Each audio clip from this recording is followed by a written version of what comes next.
J'aimerais aborder avec vous 3 visions de l'accompagnement.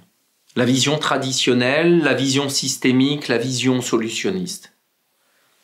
La vision traditionnelle envisage une classe problème, réfléchir, analyser sur comment ça dysfonctionne, d'où vient le dysfonctionnement. Il y a une recherche de causes, une compréhension des causes, parce que ces causes produisent un effet particulier, et on parle du symptôme, ce pourquoi le client va venir consulter.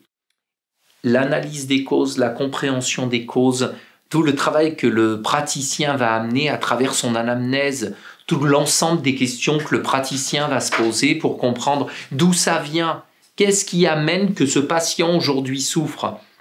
C'est ce travail d'analyse, de compréhension qui va être fait et qui va aider peut-être à un moment à réfléchir sur que dois-je arrêter, que dois-je enlever, comment dois-je limiter les choses afin que le problème ne se pose plus.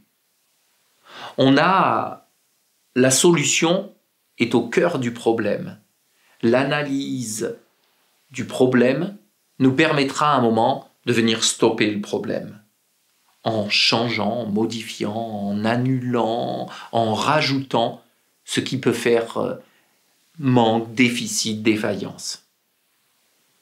Ça, c'est une première vision de l'accompagnement.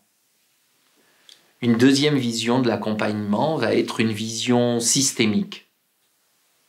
On a toujours un problème, ce pourquoi le client vient consulter. Cette fois-ci, il faut comprendre le système, comment le problème est installé. Dans la vision systémique, on va avoir un problème et à chaque fois une solution qui a été mise en place pour tenter de gérer ce problème. Le client a essayé de trouver une solution afin de rendre sa vie plus vivable. Par exemple, s'il doit prendre la parole en public, parce qu'il doit prendre la parole en public, à un moment, il s'est dit « peut-être que de prendre un verre va me détendre, me relaxer ». Mais en prenant un verre, il va commencer à rentrer dans cette boucle, parce qu'il va y trouver un apaisement, parce que ça va le relaxer et que ça va fonctionner. Et comme ça fonctionne, ce client-là, la prochaine fois, dira « si c'est difficile de prendre la parole en public, il suffit que je prenne un verre. » À nouveau, il prend un verre et comme il prend un verre, ça fonctionne, il est apaisé. Puis de nouveau, il va prendre un verre et puis il va être apaisé. À force de prendre un verre, il rentre dans une boucle qui fonctionne, mais qu'il y a un prix à payer. Le prix à payer, c'est la dépendance, par exemple, à l'alcool. Là, dans cette vision-là, nous nous retrouvons sur la solution et le problème. Parce que la solution qui a été trouvée amène la conséquence, l'effet, le problème qui est la dépendance à l'alcool.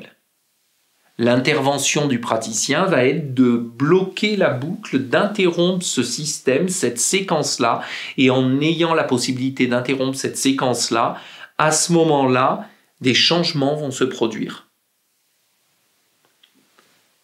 Une autre vision de la thérapie serait la vision solutionniste. Il y a des problèmes qui sont là, il y a des solutions. La classe problème doit être séparée de la classe des solutions. Plus on va zoomer sur les problèmes, sur le dysfonctionnement, plus on va voir le dysfonctionnement. Plus on zoome sur des solutions, plus on crée des changements, plus les changements vont se développer. Dans l'approche solutionniste, le praticien va chercher des exceptions. C'est-à-dire qu'il va chercher toutes les fois où le client s'y est pris différemment et en s'y prenant différemment, un apaisement, un changement, un bien-être, ce qu'il souhaite, il a pu le trouver. En cherchant ces exceptions et en répétant ces exceptions, à ce moment-là, on construit une solution. La solution, dans l'approche solutionniste, la solution se construit.